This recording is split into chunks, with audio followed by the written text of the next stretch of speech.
Напярэдадні раніцы на адным з перакрыжаванняў раённага цэнтра малакавоз сутыкнуўся з бронетранспарцёрам, які ехаў у калоне з суправаджэннем аўтамабіляў ДАІ і ваеннай аўтамабільнай інспекцыі.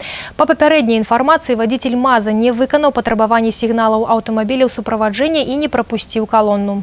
По предварительным данным, 28 марта 2018 года на перекрестке улиц Ленина и Комсомольская в городе Березе произошло столкновение автомобиля МАЗ, двигавшегося с прицепом, и бронетранспортера, двигавшегося в составе организованной колонны.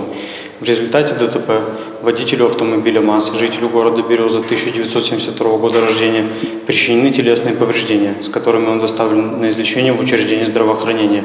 Его жизни угрозы нет. В настоящее время Управлением Следственного комитета Республики Беларусь по Брестской области по данному факту проводится проверка.